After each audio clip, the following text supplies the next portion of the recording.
देखते हैं क्या माहौल रहता है, आदमपुर की टिकट किसको मिलती है, कौन नाराज होता है, कौन खुश होता है, कौन मदद करता है, कौन मदद नहीं करता। मगर ये बात फिर कहना चाहूंगा, भजनलाल परिवार एक पहाड़ है, उसको कम आंकने की कोशिश ना करें। तो कांग्रेस पार्टी पूरी सोच समझ के सारी चीजें देखकर टिकट देगी कि ये परिवार को या इस पहाड़ को कौन तोड़ सकता है और यहाँ कौन विजय बन सकता है। तो युवाओं का साथ होगा और आदमपुर का विकास होगा। देख लेते हैं कि युवाओं को अगर कांग्रेस पार्टी विश्वास देती है, इन पे भरोसा जताती है, तो क्या माहौल रहेगा, क्या आदमपुर की राजनीति में बदलाव हो सकता है कि हम भी किसी से कम नहीं है। हमने 2 बार सरकार बना ली, तीसरी बार सरकार बनाएंगे और हरियाणा में राज करेंगे। बिल्कुल कम तो वो किसी से नहीं है। खट्टर साहब थे पहले, खट्टर साहब से वो बिल्कुल कम नहीं है।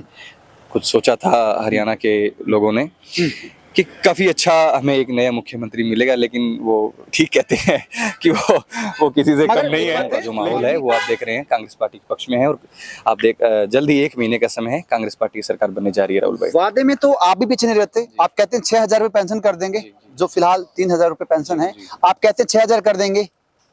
2 लाख जो खाली पद पड़े हैं उनमें आपको नौकरी देंगे। तो कहां तक माने, वादे तो आप भी कर रहे हैं, वादे बीजेपी ने भी किए। नमस्कार साथियों, फिलहाल की बात करूं, दिल्ली में मौजूद हूं। दिल्ली की बात करूं, दीपेंद्र सिंह हुड्डा की कोठी के बाहर हूं। यहां पर सैकड़ों गाड़ियां हैं और आदमपुर की राजनीति की बात करता हूं। आप चाहते हैं, देखना चाहते हैं दिल्ली के अंदर नेताओं का क्या कुछ हाल है, किसको टिकट मिलती दिखाई दे रही है, किसकी टिकट कटती दिखाई दे रही है, आखिर माहौल क्या कुछ है। हरियाणा के बता देता हूं, हरियाणा में 90 सीटों के ऊपर, हरियाणा में 90 सीटें हैं और आवेदन कांग्रेस पार्टी के कैंडिडेटों ने 2,500 से प्लस कर रखा है। टिकट मिले तो मिले किसको, किसका माहौल है। रोजाना इस कोठी के बाहर 2,500 से 5,000 लोग आते हैं, कहते हैं कि टिकट चाहिए। कोई कहता है आदमपुर से चाहिए, कोई कहता है बरवाला से चाहिए, कोई कहता है गुलाने से चाहिए। दीपेंद्र सिंह हुड्डा की कोठी के बाहर सभी लोग टिकट मांगने पहुंचते हैं। देखते हैं किसको टिकट मिलती है, किसकी टिकट कटती है। हम बात करेंगे आदमपुर की राजनीति की। आदमपुर के अंदर 42 से ऊपर कैंडिडेट हैं और सभी कहते हैं कि हमें आदमपुर की टिकट चाहिए और हमें टिकट मिलती है, हम जीत दर्ज करेंगे। मगर एक तरफ आदमपुर के अंदर भजनलाल परिवार है, जो एक पहाड़ है, उसको तोड़ना आसान नहीं है। तो कांग्रेस पार्टी पूरा सोच समझकर टिकट देगी कि इस पहाड़ को कौन तोड़ सकता है। ये बात पक्की है कि भजनलाल परिवार को हम कम नहीं आंक सकते, क्योंकि लंबे समय से एमएलए बनते आ रहे हैं। उनके पिताजी भजनलाल जी सीएम भी रह चुके हैं। तो उस गढ़ को तोड़ने में काफी मुसीबतों का सामना करना पड़ेगा। और आदमपुर की राजनीति की बात आए और युवाओं की बात ना आए, ऐसा हो नहीं सकता। तुम्हारे साथ मौजूद है अंकुश बेनीवाल। दिल्ली ये भी पहुंचे हुए हैं, 42 में से ये भी एक हैं और काफी लंबे समय से प्रयास कर रहे हैं टिकट के लिए कि टिकट मुझे मिले तो युवा मेरे साथ होंगे, युवाओं का साथ होगा और आदमपुर का विकास होगा। देख लेते हैं कि युवाओं को अगर कांग्रेस पार्टी विश्वास देती है, इन पे भरोसा जताती है, तो क्या माहौल रहेगा, क्या आदमपुर की राजनीति में बदलाव हो सकता है। अंकुश भाई नमस्कार। नमस्कार राहुल क्या भाई। माहौल है? बहुत बढ़िया, आप देख रहे हो माहौल। दिल्ली के अंदर बात करूं तो 2,500 से ऊपर कैंडिडेट हैं हरियाणा के अंदर और कांग्रेस पार्टी के पास सीटें 90 ही है। किसको दें किसको ना दें, सब कहते हैं हम एक से एक हैं, सभी कहते हैं कि टिकट मेरे हाथ में है। आदमपुर में बात करूं, 42 कैंडिडेट कहते हैं कि टिकट मेरे हाथ में, 1-2 और भी नए ज्वाइन कर गए हैं। किसको दें किसको ना दें, उसमें एक नाम अंकुश बेनीवाल का भी आता है, जो कहते हैं कि मैं युवा हूं, मुझे टिकट दे तो मैं भी सीट निकाल सकता हूं। और यहाँ पर हमने देखी बड़ी बड़ी गाड़ियां, बड़े बड़े नेता धोले रंग के पजामे कुर्ते पहन के यहाँ पहुंच गए हैं अपनी टिकट की रखवाली करने के लिए कि टिकट मेरी पक्की है, काटेगा कौन। आदमपुर की बात करूं, अंकुश बेनीवाल यहाँ कितनी की टिकट की अपनी यहाँ पर सिक्योरिटी कर सकेगा और अपनी टिकट ले सकेगा। देखिए राहुल भाई, सबसे पहली बात तो ये कि हाँ आप सही कह रहे हो, सभी पहुंच चुके हैं और काफ़ी अच्छी बात है। और सभी में अब एक भाईचारा देख रहे थे, काफ़ी अच्छा, सभी एक दूसरे के लिए लगे हुए हैं, अपने लिए लगे हुए हैं। लेकिन चीज़ें आप देख रहे हो कि लगातार कंपटीशन काफ़ी अच्छा है।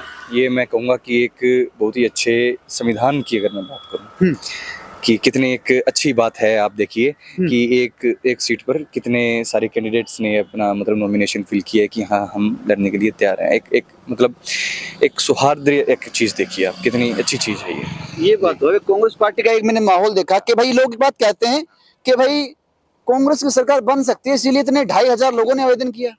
बिल्कुल बिल्कुल 100% आप देख रहे हैं, आप माहौल देख रहे थे अभी, मगर इतना नायब सिंह जबरदस्त सैनी माहौल की है। बात कहते हैं कि हम भी किसी से कम नहीं है, हमने 2 बार सरकार बना ली, तीसरी बार सरकार बनाएंगे और हरियाणा में राज करेंगे। बिल्कुल कम तो वो किसी से नहीं है। खट्टर साहब थे पहले, खट्टर साहब से वो बिल्कुल कम नहीं है। कुछ सोचा था हरियाणा के लोगों ने कि काफी अच्छा हमें एक नया मुख्यमंत्री मिलेगा, लेकिन वो ठीक कहते हैं कि वो किसी से कम मगर नहीं एक है। बात है, लेकिन काफी उन्होंने घोषणाएं की है, काफी काम किया। किसानों को कहते हैं भाई आपको 2,000 खाते में भी आएंगे। अभी फसल पंजीकरण करवाओ, 2,000 खाते में आएंगे, लोगों के आए भी हैं, बीमा आ गया लोगों को। मतलब नायब सिंह कहते हैं कि जैसे मैंने इलेक्शन में काम किया है ना, ऐसे काम करूंगा और हरियाणा में तीसरी बार सरकार बनाऊंगा।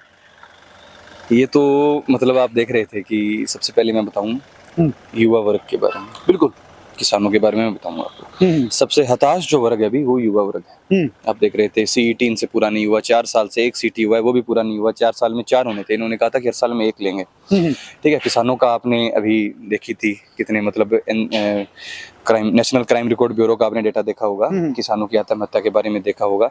अभी एकदम चुनाव आ गए, एकदम से इनको किसान याद आ गए कि हम इतने देंगे, ये देंगे, वो देंगे, लेकिन अभी इन चीज़ों का कोई वो नहीं है। ये सारी चुनावी घोषणाएं हैं, चुनावी ये नकली वादे हैं, नकली घोषणाएं हैं। और अभी आप देख रहे थे कि हरियाणा का जो माहौल है अभी, जो सभी अगर मैं कहूँ वर्गों का जो माहौल है वो आप देख रहे हैं कांग्रेस पार्टी के पक्ष में है। और आप जल्द ही 1 महीने का समय है, कांग्रेस पार्टी की सरकार बनने जा रही है। राहुल भाई, वादे में तो आप भी पीछे नहीं रहते। आप कहते हैं 6,000 रुपए पेंशन कर देंगे, जो फिलहाल 3,000 रुपए पेंशन है, आप कहते हैं 6,000 कर देंगे। बिल्कुल 2 लाख जो खाली पद पड़े हैं उनमें आपको नौकरी देंगे। तो कहां तक माने? वादे तो आप भी कर रहे हैं, वादे बीजेपी ने भी किए। हुड्डा साहब ने जो वादा किया है वो निभाया है। अगर आप पीछे के रिकॉर्ड्स देखें तो हुड्डा साहब ने जो वादा किया है वो उन्होंने निभाया है। और सैनी साहब के आप देख सकते हैं खोखले वादे हैं। उनकी एक बात बहुत अच्छी लगी कि ये जो ज्वाइनिंग कराऊंगा मेरी शपथ से पहले ज्वाइनिंग होगी, तो ये बात उनकी सही थी। उनकी शपथ से पहले ज्वाइनिंग हो जाएगी। और इन्होंने जो भी नकली ये जो सिस्टम चलाए हैं, जितने भी नकली पोर्टल्स लाए हैं, ये चाहे वो किसानों के पोर्टल हो, चाहे आप देखिए वो युवाओं के लिए जो इन्होंने नकली पोर्टल लाए हैं, चाहे वो आप देखिए ये परिवार पहचान पत्र है, चाहे जितने भी ये नकली पोर्टल लाए हैं, एक मतलब नॉर्मल जो एक इंसान है, एक आम आदमी है, उसको फंसाने के लिए जितने ये पोर्टल ला सकते हैं, इन्होंने सरकार ने उतने जाल बिछा दिए हैं। तो आप देख सकते हैं जल्दी ही इन सभी इन पोर्टलों से एक हरियाणा वासियों को छुटकारा मिलेगा। मगर बीजेपी के जो नेता है वो एक बात कहते हैं कि हम लोगों ने ओबीसी में जिक्र करना बंद करवा दिया, अब काम होता है CSC सेंटर पर जाएं तुरंत प्रभाव से काम होता है। काम कहाँ हो रहा है भाई बताइए? CSC सेंटर पर इतनी एक किसान जो है जिसको मतलब नाम लिखना नहीं आता अपना, ठीक है, वो इतनी फाइलें लेकर चक्कर काट रहा है CSC सेंटर के लगातार। मतलब चाहे फसल का उसको पानी लगाने का समय हो, उसके उस दिन उसको मतलब CSC सेंटर में जाके लाइन में लग के इतनी फाइलों में से काम कराने पड़ते हैं। कागज इतने कागज हो गए हैं एक घर में। अभी क्या है, एक घर में हमें एक आदमी तो हरियाणा में एक आदमी आपको कागजों पर रखना पड़ेगा कि हाँ आपको पोर्टल पर सारे कागज तैयार करवाने हैं। राहुल भाई बिल्कुल एक बात कहते हैं भाई, आदमपुर की राजनीति बात कर रहे हैं, आप तो हरियाणा के ऊपर चले गए। आदमपुर की बात करें, आदमपुर में कैंडिडेट तो 42 हैं। सब कहते हैं मैं मजबूत हूँ, सब कहते हैं कि भजनलाल परिवार को हम अब की बार ढा देंगे। मगर ये बात आप मानते हैं कि नहीं मानते कि भजनलाल परिवार एक पहाड़ है? भजनलाल जी ने काफी काम किया, उनका दबदबा है वहां, उनका नाम चलता है, नाम चलता है जब वो MLA बनते हैं। ये मानते हैं आप? देखिए राहुल भाई, बिल्कुल देखिए कांग्रेस सरकार के वो मुख्यमंत्री रहे हैं, तत्कालीन मुख्यमंत्री थे, तो देखिए बड़ा नाम तो है ही, ठीक है। और एक मुख्यमंत्री, पूर्व मुख्यमंत्री, एक तत्कालीन मुख्यमंत्री थे। पूर्व मुख्यमंत्री के परिवार से लड़ना एक काफी, आप ठीक है, आपकी बात बड़ी बात होगी, लेकिन उन्होंने गत वर्षों से आप देख रहे होंगे, और एक चीज देखी होगी, उपचुनाव के बाद में तो उन्होंने कहा ही नहीं। उपचुनाव में वादे थे उनके रबड़ की सड़कों बनाने के। आप थे पत्रकार उस समय, और आपने ही रिकॉर्ड किया था, शायद मैंने आपके चैनल पर सुना होगा कि हम क्या बनाएंगे, रबड़ की सड़कें बनवा देंगे, कुलदीप बिश्नोई के बयान थे। लेकिन अभी आप देख रहे होंगे 4-4, 5-5 फुट गहरे खड्डे हैं वहां पर, खाइयां बन चुकी है। तो अभी बदलाव का समय आ गया है, आदमपुर की जनता बदलाव चाहती है। बात कहते हैं कि आदमपुर में काम करने में मैंने कमी नहीं छोड़ी, मैंने 700 करोड़ का विकास करवाया है, आपने भी सुने होंगे 700 से 800 करोड़ का विकास कहते हैं आदमपुर में विधायक ने मैंने काम करवाया है, मगर कांग्रेस नेता एक बात कहते हैं 7 करोड़ का विकास नहीं करवाया, मगर विधायक कहते हैं 800 करोड़ का काम करवाया, काम चल रहा है। क्या मानते हैं? वही बात राहुल भाई, मैं घुमा फिरा के वही बात आ गई कि कहाँ पर करवाया है विकास। एक कोई जगह बता दे, कोई रोड बता दे, कोई हॉस्पिटल बता दे, कोई स्कूल बता दे, कोई तो चीज बता दे कि कहाँ पर विकास करवाया है भाई। आदमपुर में बरसाती नाली की पाइप डल रही है, सीवरेज का काम गांव में हुआ है, कहते हैं हमने गांव में खाल बनवाए हैं, तो काफी काम तो गिनाते हैं। देखिए जैसे गांव के काम है, आप बता गांव के खाल बने हैं, तो नरेगा से जो काम हो रहे हैं वो तो नरेगा में मतलब काम होते हैं। कुछ एक काम क्या होते हैं, एक स्कीम, अलग स्कीम के तहत होते हैं, ठीक है। वो अगर वो करवाना चाहें, अगर उनके हाथ में सब कुछ था, उनकी सरकार थी, उनके वो वहाँ के विधायक हैं, वो करवाना चाहते थे कुछ भी करवा सकते थे, लेकिन उन्होंने काम नहीं करवाए। जनता उनसे तंग आ चुकी है भाई, अब बदलाव का समय आ चुका है। बिल्कुल। और आदमपुर की जनता बदलाव चाहती है, वो चाहती है कि अब बदलाव किया जाए और एक अच्छे व्यक्ति को मौका दिया जाए। अंकुश भाई आपसे पूछूंगा कि भाई आदमपुर में आप कहते हैं बदलाव चाहती है, मैं बात करूं फिलहाल दिखाना चाहूंगा, एक बार देखें दीपेंद्र जी की कोठी के बाहर रात का समय है, अभी भी काफी लोग यहाँ पहुंचे हुए हैं और अंकुश भाई भी उनमें से एक हैं। और टिकट मांगने वाले 2500 लोग हैं, पर टिकटें तो 90 ही है, किसको मिलेगी, कौन नाराज होगा, कौन बनेगा। कांग्रेस पार्टी में की बात चलती है कि भाई टिकट नहीं मिली तो नाराज हो जाते हैं। क्या आदमपुर में जो 42 कैंडिडेट हैं उनमें से एक को टिकट मिलती है, बाकी नाराज हो जाएंगे? देखिए अगर कोई नाराज होता है, देखिए हम पहले बता नहीं सकते किसके मन में क्या चल रहा है राहुल भाई, मैं तो मेरा बता सकता हूँ और एक जनरल सी आपको बात बताऊंगा कि देखिए कोई नाराज होता है तो वो स्वार्थ की राजनीति कर रहा है, ठीक है। हम पार्टी के सच्चे सिपाही हैं, हुड्डा साहब के सच्चे सिपाही हैं, जहाँ वो हमारी ड्यूटी लगाएंगे हम तैयार हैं। टिकट चाहे किसी को मिले, अगर मेरे को मिली तो मैं सभी कैंडिडेट्स के पास जाऊंगा जिन्होंने नॉमिनेशन अपना दिया हुआ है, मैं उन सभी के पास जाऊंगा कि आप मेरी मदद करिए। और अगर किसी और को मिलती है बाई चांस, और अगर उसको लगता है कि अंकुश की आपको जरूरत है, तो हाँ वो अगर मेरे को कहेगा कि हमें आपकी जरूरत है, आप आइए, तो हम 100% उनके साथ लगकर पार्टी को मजबूत करने का काम करेंगे, उनको जितवाने का काम करेंगे राहुल भाई। बिल्कुल भाई, ये कहते हैं कि अगर हमें टिकट मिलती है या किसी को भी टिकट मिलती है, जिसको मेरी जरूरत होगी, अगर मेरी टिकट कटती है तो मैं तैयार रहूंगा। अगर मेरे को टिकट मिलती है तो मैं सबके पास जाऊंगा, सबसे मिलूंगा, देखूंगा क्या माहौल बनता है।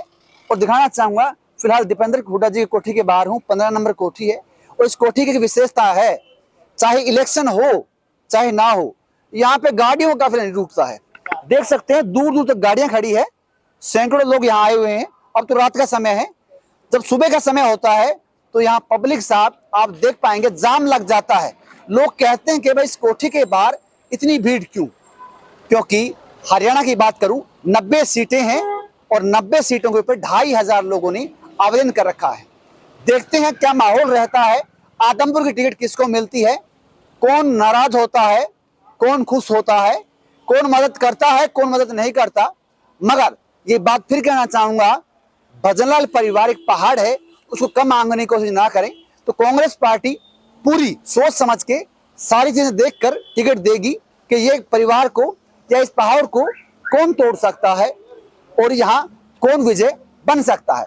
तो मैं आपका दोस्त राहुल हिंदुस्तानी फिलहाल दिल्ली दीपेंद्र सिंह हुड्डा जी की कोठी के बाहर से आपके सामने लाइव था। छोटा सा अनुरोध रहेगा, वीडियो को शेयर अवश्य करें और कमेंट बॉक्स में बताएं कि आदमपुर का क्या माहौल है, हरियाणा का की बार क्या माहौल है, कमेंट कर जरूर बताएं।